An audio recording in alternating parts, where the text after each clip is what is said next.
You're listening to The Lyndia Grant Show. Think on these things with Lyndia Grant. Well, good evening, Radio 1 listeners. You're listening to the final show of 2023 of The Lyndia Grant Show here on Spirit 1340 WYCB, the oldest gospel radio station in Washington, D.C., and the first contemporary gospel outlet in the United States. Today is Friday, December the 29th, and our show is heard throughout the DMV, 6 p.m. You can listen anywhere in the world by just going to Spirit 1340 and click Listen Live. I only have one guest today. We are Dr. Julianne Malveaux and me. She wanted to do a show this week called Out With the Old 2023, News That Will Haunt Us in 2024. You all have heard Dr. Julianne on with us all year long, and she talks about politics and the economy. She is an economist, and she's a former dean at Cal State LA, a former president emeritus at Bennett College, and definitely a PhD in economics. She's a world traveler. I always love to say that because when things are good, she's all over the world speaking. She is the president of Push Excel, founded by Reverend Jesse Lewis Jackson out of Chicago. And I hope you had a very Merry Christmas, Dr. Julianne. And let's talk about Out With the Old 2023, news that will haunt us in 2024. How are you? I'm great, Lyndia. Habari Gani. This is Kwanzaa week, and you know we respond to each other, Habari Gani, by mentioning the days of the week. So I am always grateful to Dr. Malana Karinga for creating Kwanzaa to allow us as Black people to celebrate our strength, our resilience, our passion, and our power at the end of the year. So again, Habari Gani. I had a great Christmas because God is good. I had great friends. I had a minor injury, so I was not able to get back to San Francisco to have dinner with my family, which I had planned to surprise them. But yeah, I will say that my friends Dr. Darius Menz and Debbie Menz and their kids, Darius and Debbie and I go back to grad school days. We had a wonderful time. So I have nothing to complain about. I'm looking forward to 2024. Although it's going to be a rough year, let me tell you. It's an election year. It's drama, and trauma, and there it is. I don't even know where to begin. I really don't. I mean, so the economy always is top in my mind. Yeah, let's go there. The thing about the economy is different people. It's like, what's the blind man and the elephant? You know, the parable of the blind. Everybody is seeing the economy differently depending on where they are. So even though inflation is dropping, blessedly, people who go to the grocery store are still saying, well, my prices are 25% more than they were 4 years ago, which is true. Unemployment rates are lower, but wages haven't gone up enough. So you can't walk down any street and not see a help wanted sign at a coffee shop or a cafe or even a fast food restaurant. But what are those people paying? So does it really matter to somebody if their jobs or the jobs don't pay enough? I'll tell you, health care has skyrocketed cost-wise, and that's become an issue for a lot of people. So depending on where you are, the economy seems really different. And so President Biden, who I think has done a lot for the economy, he's forgiven probably $1 billion in student loan debt, not the way he wanted to, but through the back door. He's done a number of other things, but people aren't feeling it. And so the economy is going to be the story of 2024, and it may make a difference in what the election outcome is. Okay, well, I'm looking forward to it. It's exciting, I'm telling you. Well, exciting is one way to put it. It's scary, but it's scary to a lot of people. It's scary to a lot of people. And what's even more scary, Lyndia, we're not, the end of the year euphoria, I call the capitalist economic orgy, People are spending up all the money they don't have, and hoping for, I don't know, pennies from heaven. We don't have a budget. We do not have a budget. Is that the congressional gridlock? We still got that? We still got that. The speaker, Mike Johnson, who the heck knew him before recently, he postponed. I mean, he basically postponed dealing with the budget, but it's coming up. There are two stop-dead dates, one in January, one in early February, and I don't see anything giving. You know, people say something's got to give. Well, what's going to give here? I don't see anything giving. I don't see any flexibility with anyone. So, you know, it's not only that. We have the whole immigration issue. That's going to be a gridlock issue. The Democrats and Republicans can't agree on this. And then you have the orange man out there saying he'll just send people home. I mean, how's he going to do that? Or they're going to go house to house to ask people for their green card? So, you know, the congressional issue it's really kind of scary because I don't think we've ever been at such a cliff before, being led by such an inexperienced person before. So, A, we have to have a budget, but B, I'm editing myself because I want to say, never mind, I'm not going to say it. Those who know me figure it out. But you got this guy who doesn't know his hind parts from a hole in the wall. And so he doesn't know how to lead through this. Who does? Right. But, don't get me started. The Democrats are holding together, which is a good thing, but there's got to be some bipartisan compromise to get this thing through. So this gridlock is, we're taking this into 2024, and it actually is going to be troubling us until the election in November. Well, Dr. J, I read something that maybe you can help me know if it's true.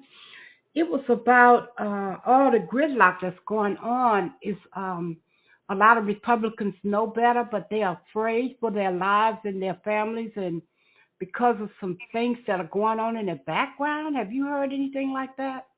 Oh, absolutely. No, they're afraid because the orange man, the previous president, first of all, he's doing things that are very underhanded. As one example, if a moderate Republican does not agree with him, he's finding conservative Republicans to run against him in primaries, and he's helping fund those races. So let's say that this is what he did to Liz Cheney. Now, I never read about a thing she ever did, frankly, policy-wise, but she was extraordinarily courageous in her opposition to him. He found a Republican woman who was extraordinarily conservative to run against her. He helped fund that woman, and so Liz Cheney is out of a job, out of a congressional seat. And so that's the example, and he's threatening to do it to others. So many of them are afraid about that. They want to keep their seats. I mean, I wouldn't mind being a member of Congress. It's a great gig. But they want to keep their seats, and he's helped making it difficult for them to keep their seats. That's number one. Number two, it's not even him. There's about a third of the Republican base. If you say anything against Trump, they just go crazy. And so that is also bothering people. So many of them, they know better, but they won't speak up. If you talk to them privately, I know a couple of Republicans, I don't know many, but they will say, oh, he's wrong, but they would never say it publicly. And you can't quote it before you sit down with them. They'll say off the record is the first thing they say because they are afraid that they're afraid of the wrath of the orange man. And so when I saw all those farmers out there in Iowa and all these places with 2,000 acres all talking about how they support Trump, it looks like Congress is all in agreement with what's going on with Trump to the public, probably, huh? Well, it does look like that, and they're supporting him. I mean, you can see these are people who know better. You can go back to their voting record, and you can see that they've done better. But they are supporting Trump because that's what they have to do. They feel that's what they have to do. Mm-hmm. They feel that they have to, they can't wander too far off their plantation, and that he requires their loyalty. Meanwhile, of course, he's got 91 indictments, unfit to serve for public office. Both Democrats and Republicans are saying it. Look at Chris Christie, who's saying the right things. But they're all, Christie is not afraid, but many of them are afraid. And you see where he is in the polls, because a lot of people reject what he's saying and thinking. That's so right. It's almost like brainwashing. Mm-hmm. You know, I was reading a piece in the Post, and this one man, a farmer from Iowa, actually, he said he couldn't vote for him because if you get him in, he'll never get him out. Mm-hmm. And that's, you know, what people with sense are thinking is like, look, he has essentially dominated the Republican Party, and there used to be a range of Republicans. You know, you had Nelson Rockefeller Republicans, which they were okay. I mean, they were conservative. You know, they used to say socially liberal and fiscally conservative. Mm-hmm. Now they're all just, you know, have drank the Kool-Aid. I believe that. We're going to go to a commercial break, Dr. J, and come back after our break, and we're going to talk about this anti-blackness movement in our education and in our legislation. We're going to go to a commercial break, and we'll be back in a moment. If it wasn't for my care coach at AmeriHealth, I probably wouldn't be so healthy right now. As a man, you know we don't get checkups or see a doctor regularly anyways. It's probably just a man thing because none of my partners go either. We know we should, but we just don't, and hope it works out. So what changed for you? AmeriHealth assigned me a care coach, somebody that gives one-on-one help, answer questions, explain things, and help set my appointments. She also helped me understand what having high blood pressure really means and ways to manage it so it doesn't kill me. It ain't nothing to play with. If you're a member of AmeriHealth, ask for a care coach. I'm glad I got mine. At AmeriHealth, if you need a care coach, you can have one. Just call us at 1-877-759-6224 to get connected. 1-877-759-6224. This program is funded in part by the government of the District of Columbia Department of Healthcare Finance. Mayor Muriel Bowser. Washington and former religion columnist Lyndia Grant. Rosa Parks refused to give up her seat on a segregated Montgomery bus. In lectures on brotherhood, Ms. Parks often said, "People always say that I didn't give up my seat because I was tired. But that wasn't true. I was not tired physically. I was not old. I was 42. No, the only tired I was tired of giving in." Driven out of Montgomery by harassment and death threats, Detroit, Michigan became her new home. Rosa Parks will always be remembered as the mother of the civil rights movement. Raised in the AME church, she once said, "I remember finding such comfort and peace while reading the Bible." Read more in the religion column of the Washington Informer, an award-winning African-American newspaper. We don't report crime or gossip, just positive news. Pick up the Washington Informer or visit us online at WashingtonInformer.com. Call 202-561-4100 for more information. This is Frank Smith with the African American Civil War Museum in Washington, D.C., located at 1925 Vermont Avenue Northwest on the Green Line. Did you know that a recent study found that children who visit museums do better in school and in life than children who do not? So parents, teachers, and preachers, let's get moving. I promise you, if you bring your children to the African American Civil War Museum, they will be inspired by the images that they see. They will be impressed by our living history reenactors who are always available, and they will be involved in our scavenger hunt that takes them throughout our exhibit. That's the African American Civil War Museum, 1925 Vermont Avenue. Our hours are 10 to 6:30 on weekdays, 12 to 4 on Saturdays and Sundays. See it. Be inspired. And we are back. Now we're talking with Dr. Julianne Malveaux this week about what's going on in the United States of America. And we're going to be talking to her some more about some issues that have gone on in 2023. Talk to us about what's going on with our education and legislation about anti-blackness, Dr. J. Lyndia, this is really a troubling story, and it's not going to go away. 44 states have introduced legislation to regulate the way race is taught in public schools. 44 states, that's a majority. It's passed in, I think it's 28 states. But again, they're regulating how race can be taught. One of the first states to pass this legislation was Oklahoma, where, as you know, we have the evisceration of Black Wall Street. So, excuse me, you can't teach about race in Oklahoma? You know, but it's not just that.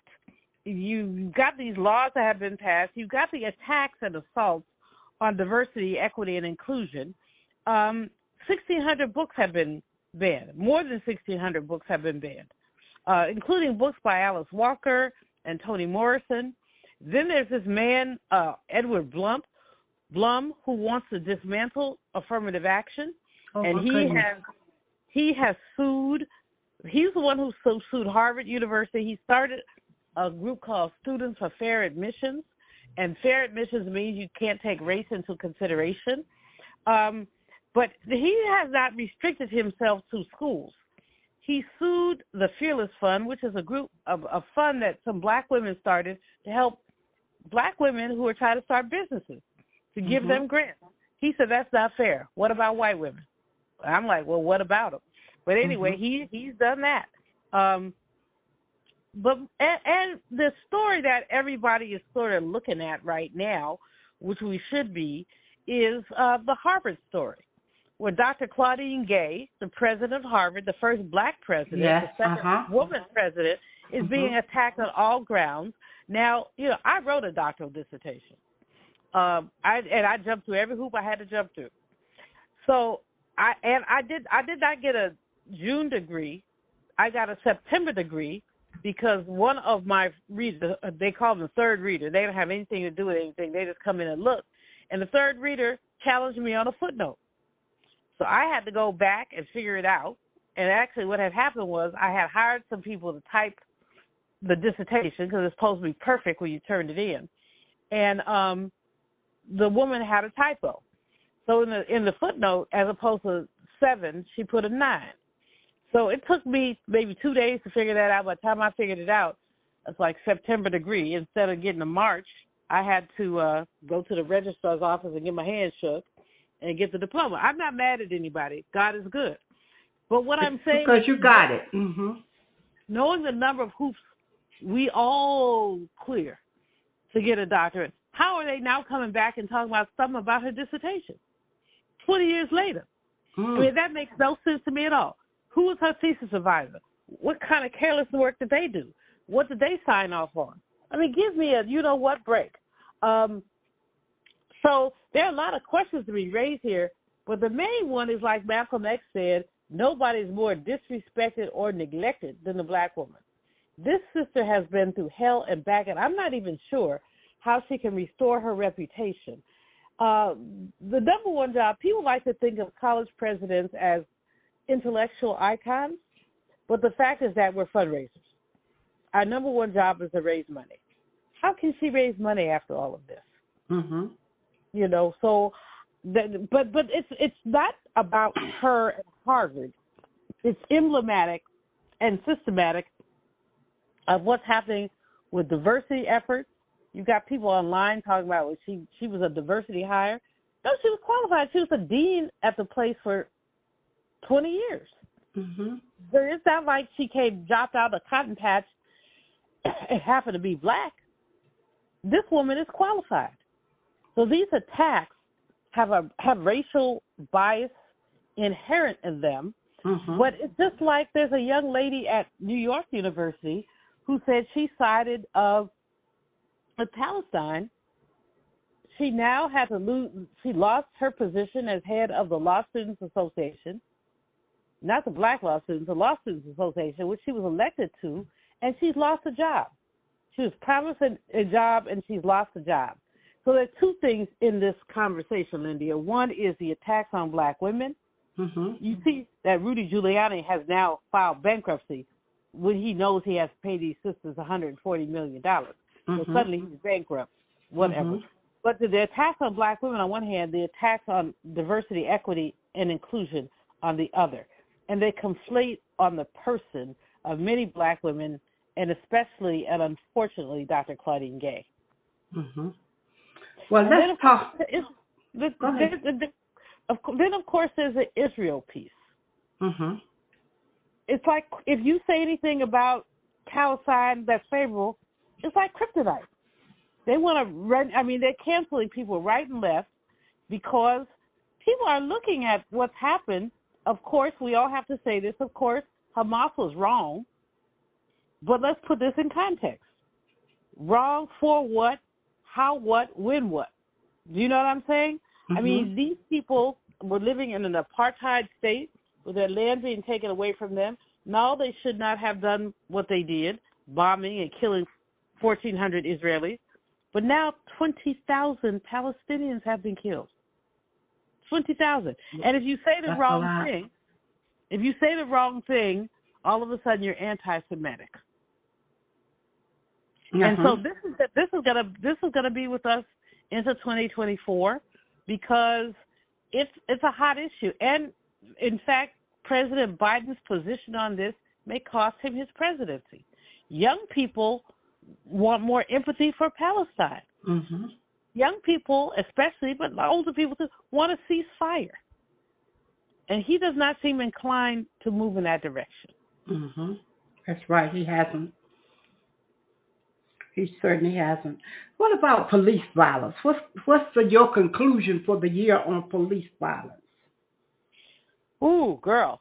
Well, first of all, let's give a shout-out to Roland Martin because nobody covers police violence better than he does. You will find something in a small town somewhere that will not get to the front pages of the New York Times, but he's on it. Mm-hmm. He'll go there. He'll talk to the family. He's on it. Police violence is out of control. The good news, of course, is that Kristen Clark, who's the Assistant Attorney General for Civil Rights, has been basically aggressively investigating some of this violence.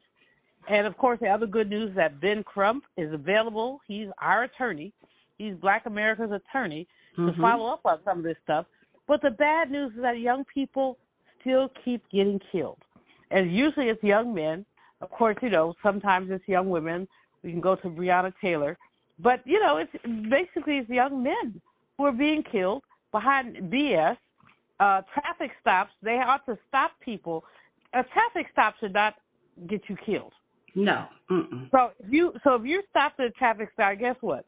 Take the person's tag number and go get them later at their house with an attorney or something. Because these things tend to escalate out of control. These police officers, and they may be black or white. We've seen black police officers behave in a rabid manner. People are crazy. These police officers are crazy. And their adrenaline kicks in, then their egos kick in. But the bottom line is that black men, especially, and also black women, are being killed. And we could have fixed some of this with a George Floyd Policing Act, but we couldn't get it passed. Karen Bass, now L.A. mayor, worked with Tim Scott. And from what I understand, Tim Scott was the holdup. He didn't want to, quote, blame police for anything. There's enormous sympathy for police, but what about these brothers and sisters who are being killed? And they blame it on whatever, but it's not right, it's not good, and it's unacceptable. Mm-hmm. I tell you, Dr. Julianne, just give us your close, and then I have to close the show because you have really summed up some of what's been going on in 2023 to help us know what's going to happen next year. Well, 2024 is an election year. So, that's going to dominate a lot of our news. It's an election year, and in that election year, what people are thinking, it'll be a Biden orange man contest. President Biden needs to pick up his game a bit. He really does. And Vice President Harris also needs to pick up hers. Otherwise, we'll end up with someone who says they only want to be a dictator for a day. Meanwhile, we have a lot of state elections as well that we need to take a look at. There is some gerrymandering going on that we need to take a look. We need to be politically aware. I know a lot of people say, well, I'm just not that into politics. Well, you better be. Politics is what's going on. Politics determines the terms and conditions of your life.